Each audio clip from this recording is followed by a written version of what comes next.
Hola compañeros capitalistas rebeldes, espero que estén bien. Tenemos grandes noticias en el mercado de tesorería. Las tasas de interés están subiendo y subiendo y subiendo. Entonces, la pregunta es, ¿hasta dónde llegarán? Comencemos por observar un gráfico del tesoro a 10 años. Usaremos eso como un proxy para el extremo largo de la curva. Pasando a CNBC, esto es prácticamente lo que hemos visto desde que la Reserva Federal recortó las tasas. La Reserva Federal recortó las tasas el 18 de septiembre, así que si intentamos acercarnos aquí, justo alrededor de ese momento, cuando recortaron el rendimiento del Tesoro a 10 años, que estaba alrededor de 3.7 y ha subido a 4.26. Así que básicamente estamos hablando de un aumento de 50 o 60 puntos básicos. Y esto es después de que la Reserva Federal recortó en 50. Así que la conclusión es, bueno, Dios mío, la Reserva Federal no debería haber recortado 50 puntos básicos porque la economía está en auge. Probablemente no deberían haber recortado en absoluto. Así que el hecho de que lo hicieran en una economía en auge significa que vamos a ver una reaceleración de la inflación o un aumento en los precios al consumidor, digamos. Así que no solo los precios al consumidor están subiendo, sino que están subiendo a un ritmo cada vez más rápido, justo como vimos entre 2020 y el verano de 2022. El IPC podría subir al 9%, 10%, 15%. Podríamos repetir los años 70 porque la Reserva Federal está tan equivocada al bajar las tasas de interés. Deberían haber aumentado las tasas de interés. Esta es como la narrativa que escuchamos ahora. Así que procedamos a analizar esto para determinar las probabilidades de las tasas de interés que continúan subiendo o tal vez volviendo a bajar. Luego, podemos mirar el extremo largo de la curva, pero también vemos los fondos y determinar cuáles son las probabilidades si la Reserva Federal continúa su ciclo de recortes de tasas. Y este ciclo de recortes de tasas se parecerá mucho a los últimos ciclos de recortes de tasas, o esta vez es diferente, donde la Reserva Federal dejará de recortar las tasas. Harán una pausa y tal vez incluso comiencen a aumentar las tasas porque tienen que combatir este problema de inflación que volverá a aparecer. Está bien. Así que, primero y ante todo, volvamos a comenzar con el rendimiento del tesoro a 10 años. No sé exactamente por dónde quiero empezar, pero esto estará bien. Creo que esto será tan bueno como cualquier otra cosa. Así que, nuevamente, usando esto como un proxy, queremos observar los ciclos pasados de recortes de tasas. Y vemos muy a menudo, cuando obtienes una tasa, y esto es, por cierto, 2007 entrando en 2008, así que entramos en septiembre justo por aquí. Cuando recortaron las tasas en 50, estábamos alrededor de 4.48 y las tasas subieron.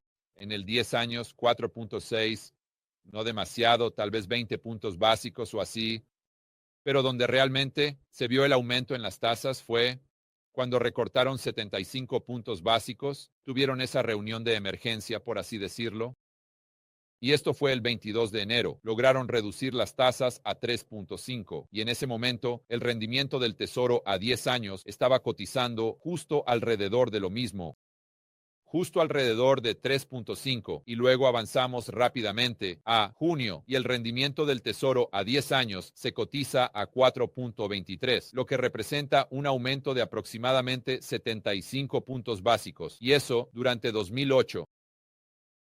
Por lo tanto, el aumento en las tasas de interés, aunque extremo, no es sin precedentes. Cuando la Reserva Federal reduce las tasas, y de hecho, más veces de las que no, en realidad se observa que el tesoro a 10 años sube. Esto se debe a que todos estos recortes de tasas ya están incorporados en el mercado. Así que cuando recortan, es como comprar la noticia, vender el rumor, o comprar los rumores, vender el hecho, o es comprar rumores, vender noticias. Ustedes saben a qué me refiero. Si volvemos a 2001, veo algo muy similar. No recuerdo la fecha en que recortaron. De hecho, podemos averiguarlo aquí mismo porque tengo esto abierto en Bankrate. Así que este es un sitio web que he estado mencionando recientemente que muestra ciclos pasados. Así que avancemos rápidamente al 3 de enero, que es cuando hicieron ese recorte de 50 puntos básicos, lo que inició ese ciclo de recortes de tasas. Así que vamos a enero, justo por aquí. Sí, ahí lo tienes. Así que el 3 de enero, aproximadamente, las tasas en los 10 años estaban alrededor del 5,25. Suben ligeramente, bajan, pero luego avanzas rápidamente, tal vez 4 o 5 meses. Estamos en 5,52. Así que un aumento de, digamos, 50 puntos básicos aproximadamente. Esto. Es muy común ver esto en estos ciclos. Ahora, retrocedamos un momento y miremos el extremo largo de la curva a través de la lente de dos escuelas de pensamiento diferentes, ¿verdad? Y lo que estoy haciendo aquí es repasar todos estos gráficos, todos estos puntos de datos, y luego intentar conectar los puntos al final para tratar de determinar mi opinión sobre hacia dónde van las tasas o cuáles son las probabilidades. Y luego espero que ustedes puedan hacer lo mismo. No es que tengan que estar de acuerdo conmigo.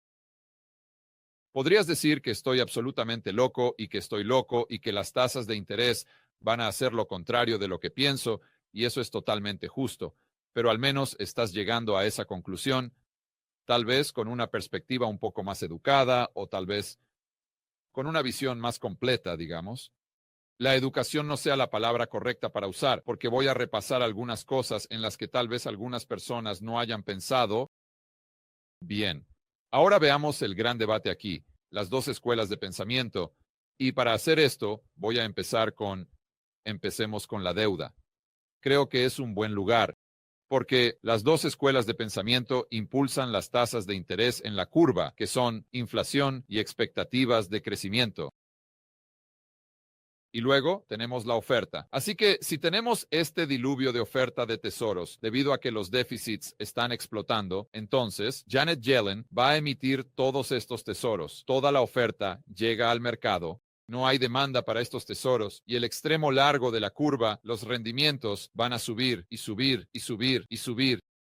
Ahora también hay un argumento de que esa oferta va a impulsar el crecimiento y la inflación, y por lo tanto, si quieres enfocarte en ese lado o en esa escuela, entonces también debes enfocarte en el lado de la oferta, porque eso es lo que va a crear las expectativas de crecimiento e inflación que llevarán a que las tasas de interés suban. Está bien. Para mí, esto es un poco un argumento circular. Déjame explicar. Parte de la razón por la que muchas personas, muchos expertos dicen que el lado de la oferta de la ecuación va a impulsar las tasas de interés más altas, el crecimiento, la inflación. Disculpen, es porque se produce esta dinámica y este es su argumento, no el mío. Se produce esta dinámica donde los déficits aumentan, aumentan, aumentan. No tienes la demanda que nos gustaría, tenemos que hacer control de la curva de rendimiento y por lo tanto la Fed tiene que monetizar la deuda y este proceso de monetización es lo que va a causar que las tasas de interés o lo que va a hacer que la inflación aumente. Ya sabes, la impresora de dinero hace burbujas. Y luego lo que va a suceder es que esto va a hacer que las tasas que pertenecen bajo la curva, todas siendo iguales, suban, lo que va a crear este ciclo de desesperación para la Reserva Federal. Tiene que comprar aún más de esos tesoros para asegurarse de que los rendimientos no exploten al alza, porque el gobierno de los Estados Unidos no puede permitirse esas tasas de interés más altas. Así que es la oferta la que impacta. La inflación que impacta las expectativas, lo que eleva el extremo largo de la curva, lo que obliga a la Reserva Federal a monetizar la deuda, lo que hace que la inflación suba aún más. Entonces las expectativas de crecimiento e inflación aumentan y por lo tanto eso ejerce aún más presión al alza sobre los rendimientos. Pero como dije, para mí este es un argumento bastante circular porque si asumimos que el extremo largo de la curva está impulsado por las expectativas de crecimiento e inflación, entonces, ¿de dónde va a venir la inflación? Porque la Fed no necesariamente tendrá que monetizar la deuda. Verás, no necesariamente no tienen que, hacer flexibilización cuantitativa, digamos, para mantener el extremo largo de la curva bajo si crees que todo se trata de las expectativas de crecimiento e inflación. Así que, si podemos dejar de lado ese argumento por un momento, entonces, surge la pregunta, bueno, supongamos por un momento que la Reserva Federal o que habrá demanda por esos tesoros porque todo se trata de crecimiento e inflación. Luego volvemos al debate sobre si el gasto del gobierno por sí mismo, olvidando a la Reserva Federal, está fuera de la ecuación por un momento. ¿Creará el gasto del gobierno en sí mismo inflación? Así que es cuando tenemos que volver y mirar lo que ha sucedido a lo largo de la historia. Y me lleva directamente a este gráfico. Así que no será una sorpresa para los espectadores de este canal la cantidad de deuda, por lo tanto, los déficits, la cantidad de deuda, el gasto gubernamental como porcentaje del PIB, la deuda como porcentaje del PIB. Solo estoy tratando de pensar en todas estas diferentes métricas. Han explotado desde entonces. Elige tu marco temporal. Es 1980, 1990, 2000, 2010.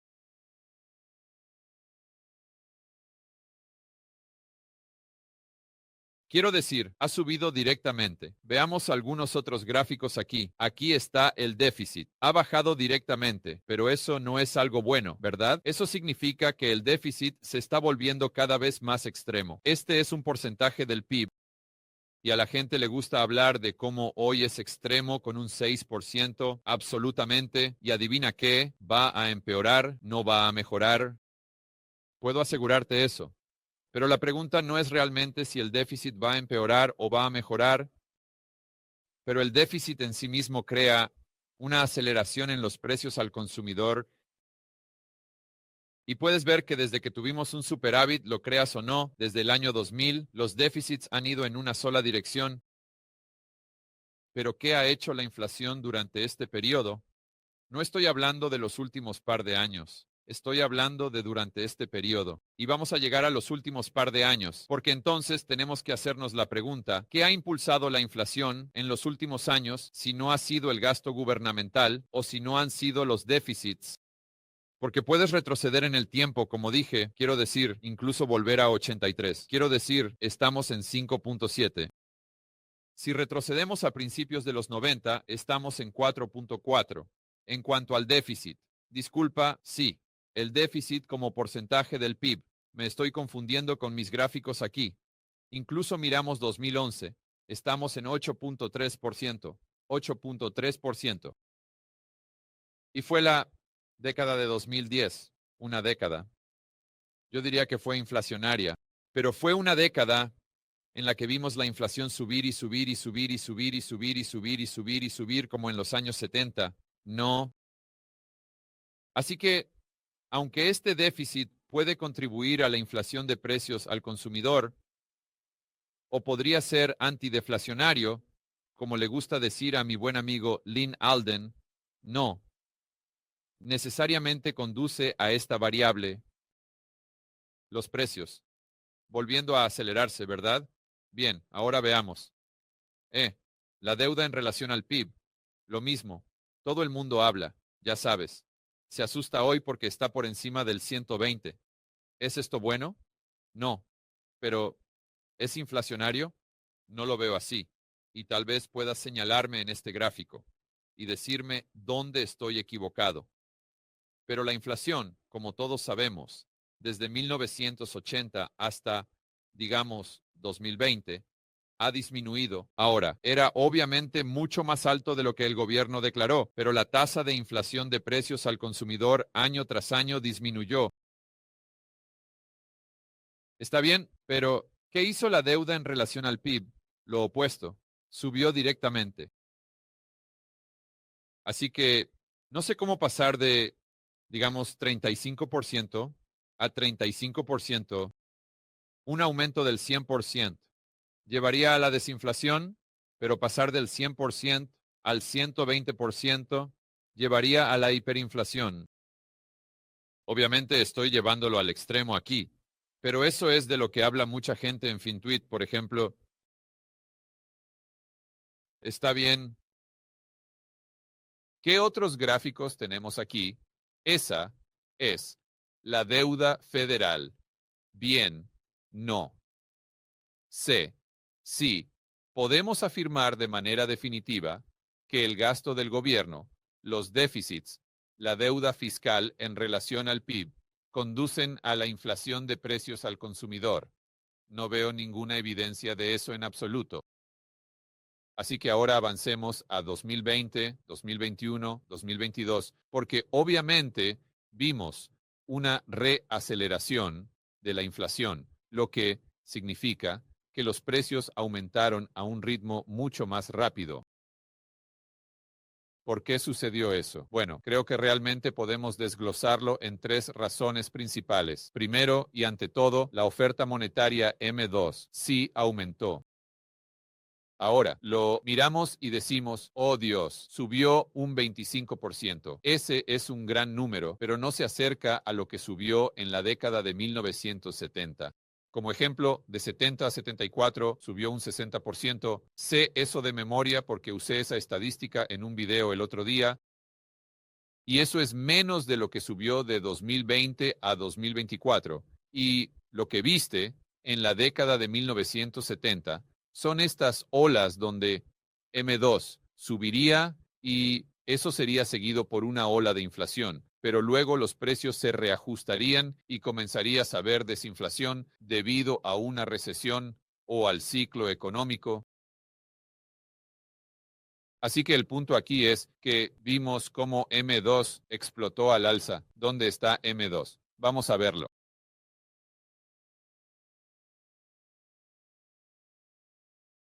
Así que vimos cómo M2 explotó hacia arriba, justo aquí, mucho más alto. Pero luego hemos visto que ha disminuido, no se veía desde 1930. Y luego se ha aplanado. Está muy por debajo de la tendencia, muy por debajo de la tendencia. Así que lo que ves son estos picos de M2 en la historia, 1940 y 1970. Pero no lo están. Son seguidas por una ola correspondiente de aumentos de precios. Los precios se ajustan y luego se detienen o suben al mismo ritmo al que estaban subiendo antes del gran aumento en M2 para empezar.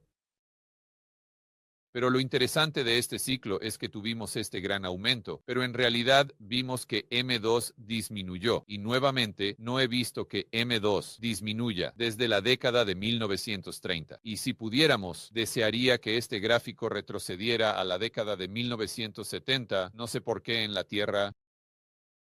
Es un poco raro que no lo haga. Déjame hacer un gráfico máximo aquí. Eso es raro. Pero si miramos a la década de 1970, lo he revisado 1000 veces. Nunca ves esta caída y estabilización. Solo ves que hace esto. Simplemente va así. ¿Sabes? Pero luego, en realidad, déjame mirar las tendencias a largo plazo. Sé que lo tenemos ahí porque esto te dará una buena visualización. Muy bien. Así que esta es la línea negra en la que nos estamos enfocando en la década de 1970 para que ustedes puedan ver esto mejor. Bien, así que esta línea negra es M2 y ves este gran aumento como el que vimos en 2021 y 2022 y luego es seguido por un gran aumento de la línea roja que es la inflación de precios al consumidor, CPI, pero luego los precios se ajustan al alza y luego comienzas a ver desinflación y nuevamente gran parte de eso fue resultado de una recesión también y un aumento en la tasa de desempleo. Pero después de ver estas dos olas de M2 aumentar, ves dos olas de inflación de precios al consumidor y luego solo ves la desinflación porque eso, bueno, por muchas razones diferentes, pero simplemente no ves ese gran pico, de nuevo en la oferta monetaria M2. Ahora, si vimos, este es solo un cambio interanual. Si viéramos un total, que creo que lo tienen aquí abajo. Sí, lo tienen. Esta es la línea negra de nuevo. Centrémonos en la década de 1970.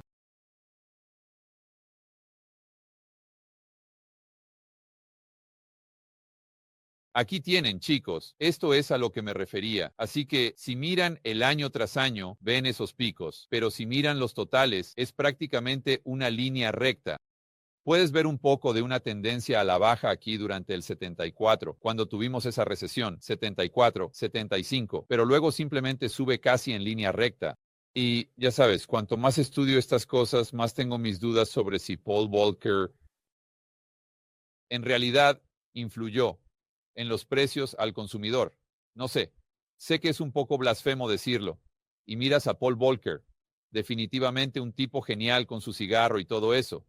Es bastante impresionante, pero no sé, porque no estaba fijando tasas de interés en ese entonces, solo estaba apuntando al crecimiento de la oferta monetaria y, honestamente, no hizo un buen trabajo.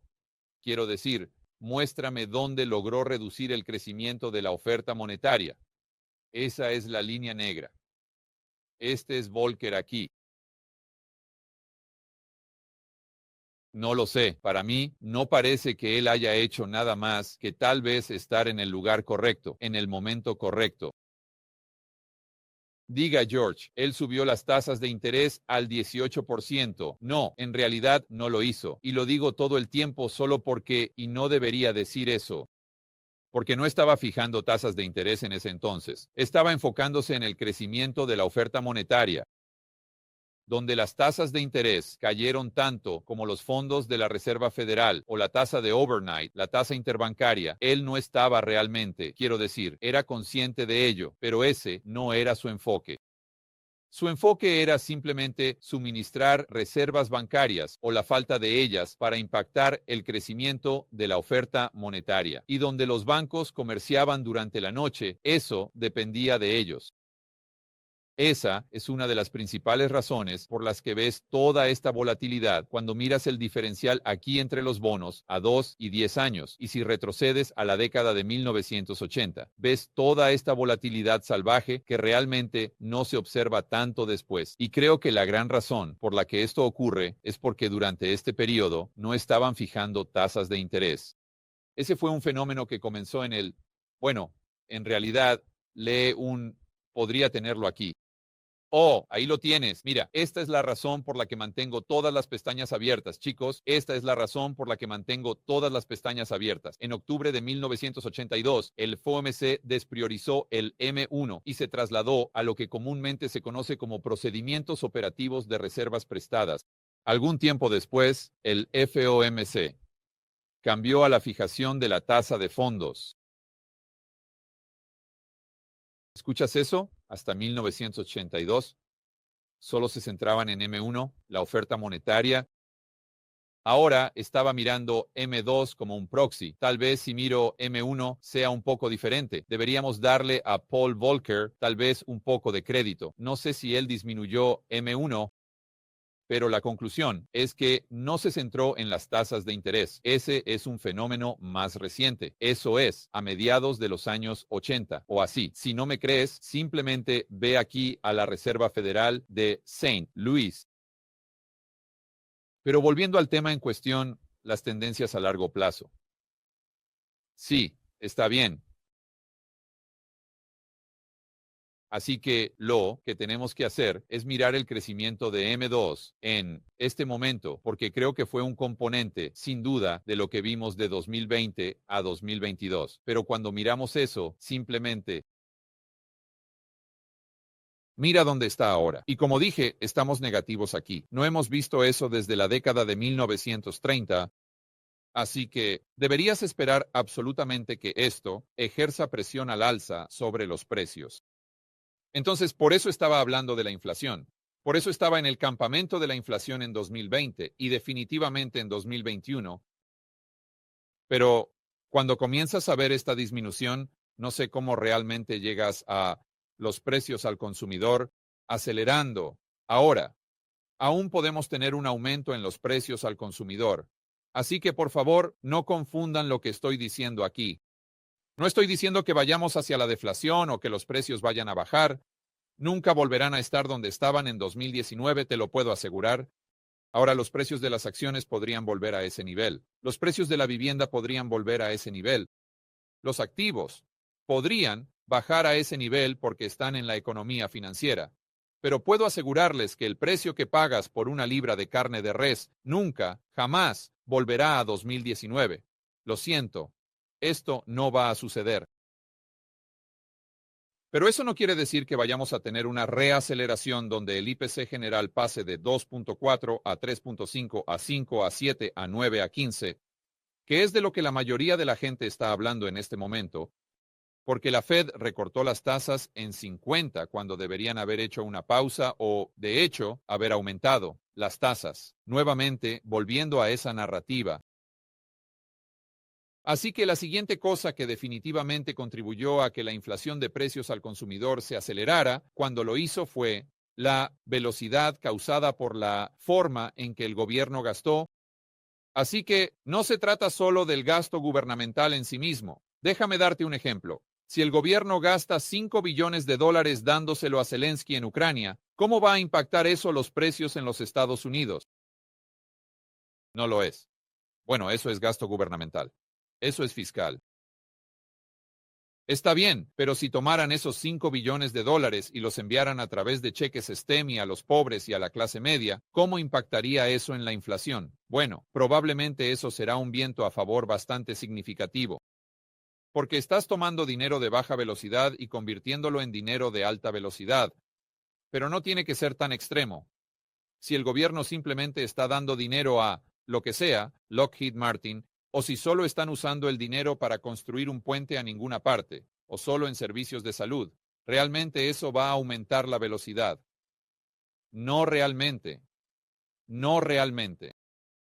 Así que no se trata solo del gasto gubernamental, sino de cómo se está gastando. Y nuevamente, volviendo a nuestros gráficos originales que revisamos en este video, eso por sí mismo podría no mover la aguja, al menos no en la misma medida. Así que volvamos a un experimento mental.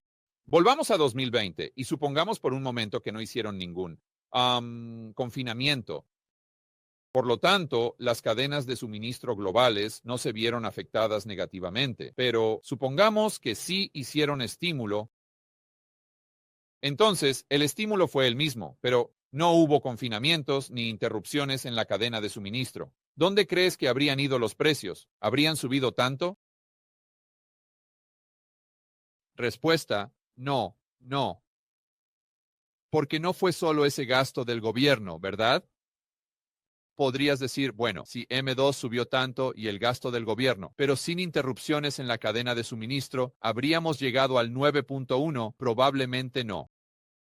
Y de igual manera, si hubiéramos tenido las interrupciones en la cadena de suministro sin estímulos o sin aumento de M2, entonces habrías tenido el mismo resultado. La inflación habría aumentado, en menor medida según lo medido por el IPC. Así que fueron estos tres factores los que contribuyeron a lo que vimos. Entonces, tenemos que dar un paso atrás y decir, bueno, en los próximos 6 meses, ¿cuáles de esos factores vamos a ver de nuevo? ¿Vamos a ver un bloqueo global de las cadenas de suministro? Probablemente no. ¿Vamos a ver 5 billones en STEMIs? Probablemente no. Definitivamente vamos a ver un aumento explosivo en el gasto del gobierno, pero no de una manera que cambie drásticamente la velocidad. Y luego miras el M2, dices, va a explotar, como vimos aquí. No lo creo.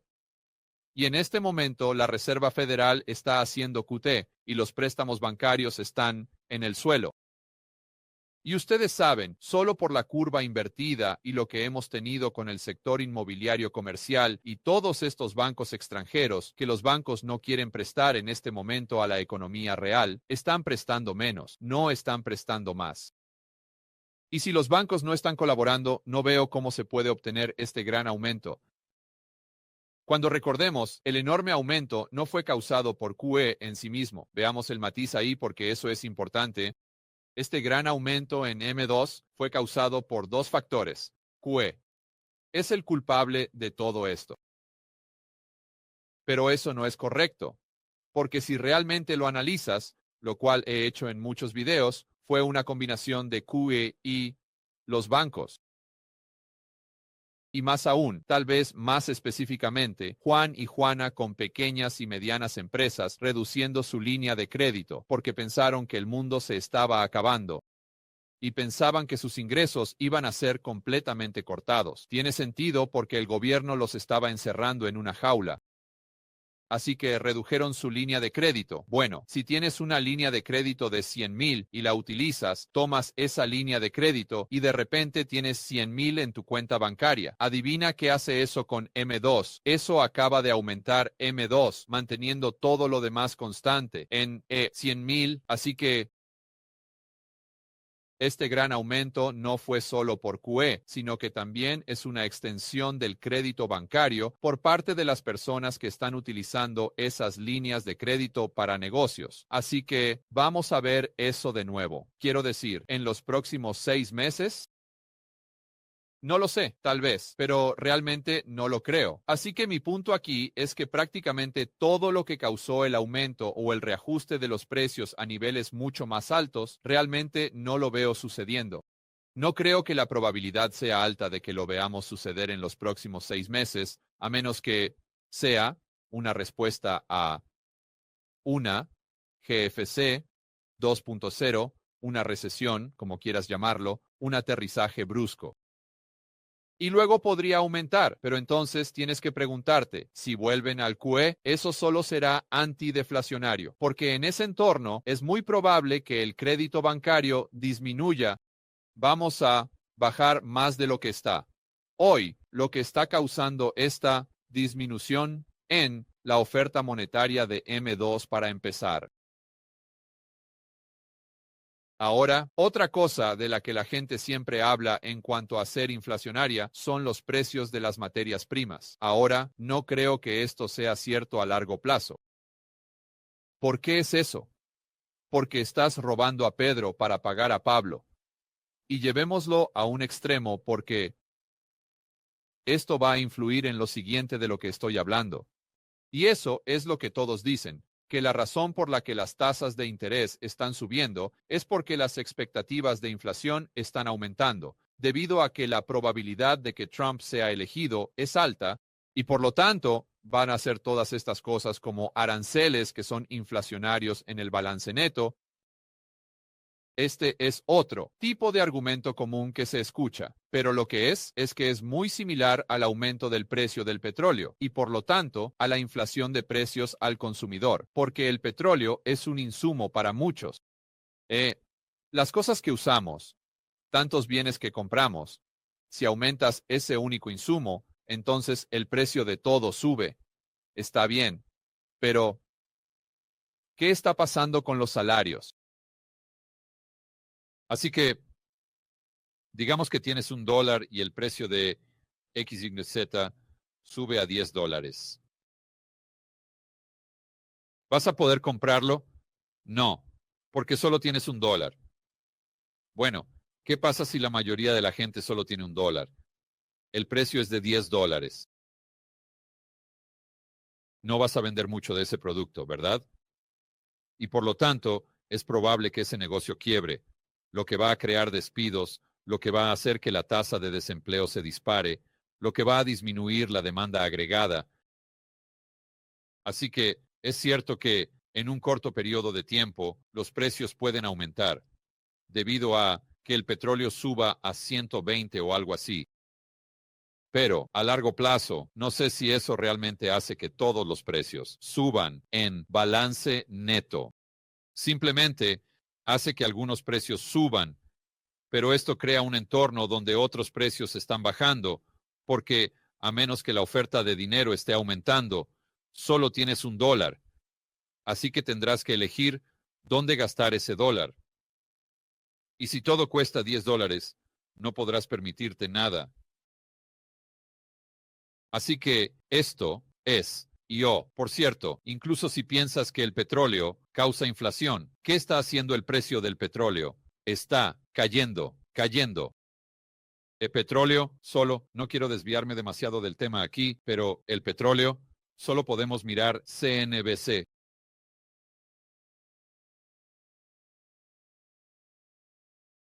El petróleo ha bajado casi un 6% hoy, 67. Así que, incluso si eres alguien que piensa que esto crearía inflación de precios a largo plazo, lo cual no es mi caso, pero sí lo eres. El precio del petróleo está bajando, no va a subir. ¿Y por qué está bajando? Porque la demanda está cayendo en picada y es cierto que hay un aumento de la oferta proveniente de los Estados Unidos, pero el gran impulsor aquí es la demanda. ¿Cómo está la economía en auge si la demanda de petróleo está cayendo en picada? Tú dime. Pero ahora pasemos al Wall Street Journal. Sí, los economistas advierten sobre nuevos peligros de inflación después de las elecciones. Así que la conclusión aquí es que están diciendo que los aranceles de Trump y todo lo que está haciendo Trump, todo eso va a llevar a la inflación. Así que si no contratas o si no votas por un demócrata, si Kamala Harris no entra, entonces todos estamos condenados porque estamos volviendo a la década de 1970. Esa es básicamente la esencia de este artículo. Aquí tienes, la inflación está impulsada en gran medida por fuerzas globales, no por presidentes individuales. Este es solo un par de párrafos donde regresan a un pensamiento realmente sensato. Durante el mandato de Trump, el rezago de la crisis financiera global de 2008 mantuvo la demanda y la presión de precios contenidas a nivel mundial. La inflación se disparó, comenzando poco después de que Biden asumiera el cargo. Y hablamos de esto. ¿Por qué? Porque M2, la velocidad debido a la fiscalidad, el tipo de fiscal, y encerraron a todos en una jaula, destruyeron las cadenas de suministro globales, así que tienes un shock de oferta.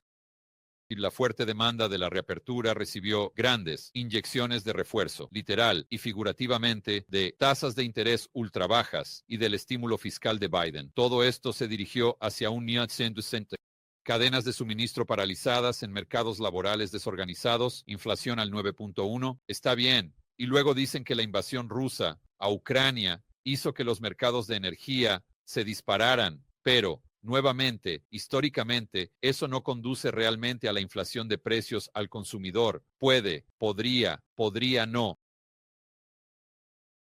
Mirando hacia adelante, las tendencias globales seguirán siendo impulsores principales de la inflación, combinado con los aranceles de Trump. Ahora, es cierto que si Trump impone aranceles, va a aumentar los precios de los productos que están llegando. No hay forma de que EU pueda volver a manipular o reformar, digamos, su base manufacturera para suministrar todas las cosas que compras en Home Depot, Target o Walmart. No va a suceder.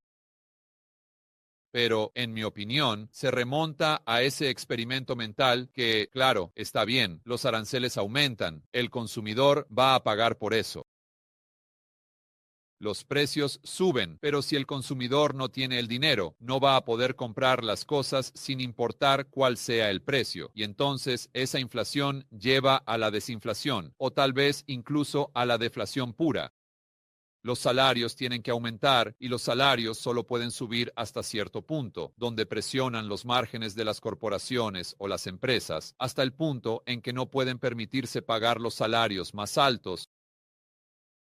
Mira, y eso vuelve ¿a qué? Al crecimiento de la oferta monetaria. Si el crecimiento de la oferta monetaria está aumentando, aumentando a través de los préstamos bancarios, entonces las corporaciones no tendrán que apretar sus márgenes, podrán pagar esos precios más altos. Y eso es exactamente lo que vimos en los años 70. Pero hoy no vemos eso. De hecho, hoy es todo lo contrario. Cuando lo miras a través del lente del crédito bancario, y su extensión en la economía real, permitiendo niveles sostenidos de inflación de precios al consumidor o una reaceleración sin un choque de oferta o sin 5 billones en STEMIs. Si él hace las cosas que dice, ahora esto es Adam Posen, presidente del Instituto Peterson de Economía Internacional, si hace las cosas que dice que va a hacer directamente, estará golpeando a la economía de EU con un choque negativo de oferta. Los precios. Estoy de acuerdo con eso. Simplemente tendremos menos cosas, porque esas cosas que cuestan $10 ya no podemos permitirnos eso. Así que si la entidad china que está importando eso a EU no tiene compradores, bueno, dejarán de importar. Así que llegamos a un punto en el que tenemos cada vez menos cosas. Y si tienes cada vez menos cosas o acceso a bienes y servicios, ¿qué sucede con el nivel de vida de la economía en general? Baja. Porque la riqueza, al final del día, no se denomina en dólares, oro o Bitcoin. Simplemente se trata de acceso a bienes y servicios. Así que si tienes bienes y servicios en declive, entonces, por definición, tienes riqueza en declive.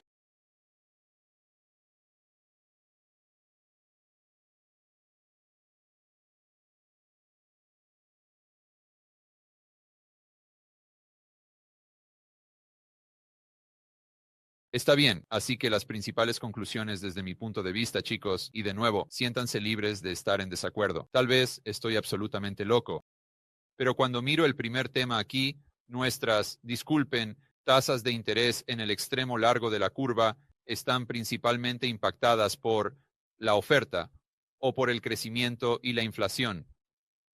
Para mí es obvio, es el crecimiento y la inflación.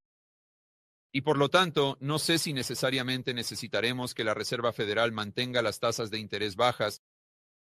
Y luego vuelvo a preguntarme, en el pasado, ¿han llevado los déficits, el gasto gubernamental y la deuda a la inflación? Y la respuesta es no, no lo han hecho. Así que, aunque creo completamente que la deuda va a subir directamente, creo completamente que los déficits van a empeorar. Creo completamente que la deuda en relación al PIB va a empeorar mucho, mucho más. No necesariamente quiero decir, no necesariamente creo que eso conduzca a una reactivación de la inflación y por lo tanto a que las tasas de interés suban y suban y suban. Está bien, entonces retrocedemos, compartimentalizamos, lo ponemos en su propio grupo y luego miramos, está bien, ¿qué podría pasar en el futuro? Basándome en las variables que aumentaron la inflación en los últimos par de años, y ahí me inclino hacia el lado de que en el próximo año, año y medio, 2 años, 3 años, 5 años, ¿podríamos ver eso de nuevo? Tal vez. Definitivamente no excluyo la posibilidad de confinamientos nuevamente, eso es seguro. Definitivamente no excluyo la posibilidad, desafortunadamente, de la Tercera Guerra Mundial, que destruiría totalmente las cadenas de suministro globales. Y no creo que la probabilidad de que el gobierno implemente la renta básica universal sea cero. De hecho, creo que es muy, muy alto, especialmente cuando tengamos una moneda digital de Banco Central, que creo que es solo una cuestión de cuándo, no de sí. Pero va a suceder eso en los próximos 6 meses o un año, porque ese es el marco de tiempo del que estoy hablando en este momento. No lo creo. Creo que la probabilidad es muy baja, que contribuyó al aumento del IPC. Las tres variables principales creo que tienen una probabilidad muy baja durante el próximo año, especialmente fuera de una recesión. Y si es una recesión, entonces las tres variables, bueno, en realidad tal vez no el shock de oferta, pero las otras dos variables probablemente no llevarían a una mayor inflación de precios al consumidor. Simplemente sería, como dice Lynn Alden, antideflacionario. Así que en lugar de tener una deflación del 5% o 10%, tendríamos una inflación del 1% o 2%. Entonces, por último, con el petróleo.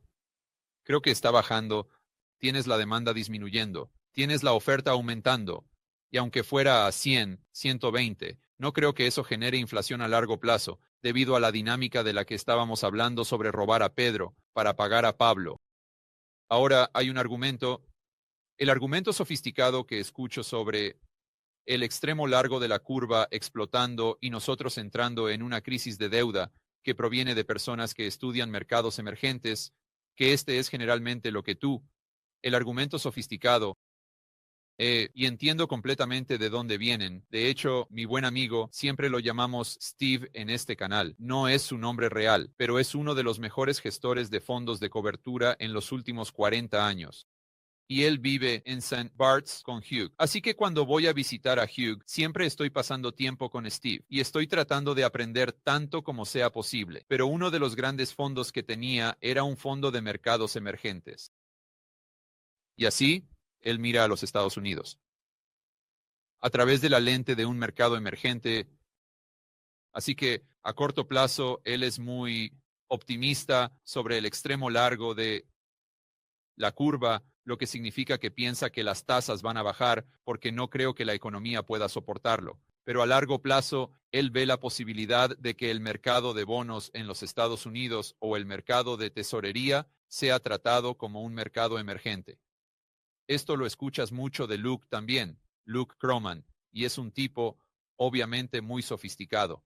Pero el problema que tengo, aunque creo que es un buen argumento, es que la razón por la que mi caso base es diferente es porque no sé si has visto una crisis de deuda en un mercado emergente que explote, con su deuda gubernamental sin que la moneda se desplome. Tal vez lo tengas porque no he investigado esto en un grado significativo, pero solo pienso en las crisis de deuda que hemos visto en el pasado, como el caso de Argentina, que es un ejemplo perfecto. Eso es cuando tienes la moneda cayendo en picada. No. Sé si alguna vez hemos visto una crisis de deuda donde la moneda estuviera estable. Entonces tienes que decir, bueno, George, tal vez el dólar se desplome. Pero eso vuelve a intentar pensar en cómo el sistema monetario global que está denominado en dólares difiere de la estructura del mercado global o incluso del mercado interno para el peso argentino. Y esto regresa a mí. Sabes, digo en muchos de mis videos que los dólares fuera de los Estados Unidos, especialmente, no son realmente dólares. Son efectivamente créditos denominados en dólares. Se prestan para existir y por lo tanto crea este efecto estabilizador porque la demanda de dólares impacta o controla la oferta. Así que si les preguntara a ustedes en la transmisión en vivo en este momento si la demanda de préstamos para automóviles disminuye, tendremos más préstamos para automóviles o menos préstamos para automóviles. Dirías menos préstamos para automóviles. Está bien, genial, pero así es como debes ver el dólar fuera de los Estados Unidos. Es crédito, simplemente es una extensión de crédito. Entonces, si la demanda de dólares está disminuyendo, es probable que la oferta de dólares también disminuya, al igual que el crédito o los préstamos para automóviles. Y por lo tanto, tienes este efecto estabilizador, lo que hace que sea muy difícil que el dólar se desplome. Y eso lo hace completamente diferente, digamos, del peso argentino, que la mayoría de esas unidades monetarias no son prestadas a la existencia, no son crédito. Por lo tanto, la demanda no controla la oferta. Así que creo que el mejor argumento es que Estados Unidos o el mercado global vean a Estados Unidos como si fuera un mercado emergente, pero creo que la probabilidad de eso es extremadamente baja debido a la mecánica del sistema monetario global y debido a que una gran parte de los dólares fuera de los Estados Unidos fueron prestados para existir, por lo tanto, crédito. Por lo tanto, tienes el equilibrio. Creo que eso resume bastante bien mis opiniones sobre el extremo largo de la curva y el aumento de las tasas de interés. Así que, en resumen, chicos, la conclusión principal es que creo que en los próximos 2 o 3 meses podría ver que las tasas de interés continúan subiendo. Todo se trata de la narrativa. Pero creo que cuando miremos hacia atrás en esto dentro de un año, veremos que las tasas de interés continuaron en tendencia a la baja hasta pasamos por una recesión, un aterrizaje brusco, lo que sea, simplemente atravesamos el ciclo económico. Y luego vemos la próxima ola de lo que sucederá a continuación. Pero creo que antes de que lleguemos a esa reaceleración como resultado, de que el gobierno esté haciendo cosas estúpidas e insensatas, vamos a tener esa desinflación que estamos viendo en Europa, el Reino Unido, Corea del Sur y China, prácticamente en todo Canadá, a lo largo de toda la economía global. Vamos a ver eso aquí mismo en los Estados Unidos, también lo que significa que en un año a partir de ahora veremos que las tasas de interés tienden a bajar, aunque nada baja en línea recta. Chicos, disfruten su tarde. Defiendan la libertad, capitalismo. Hasta el próximo video.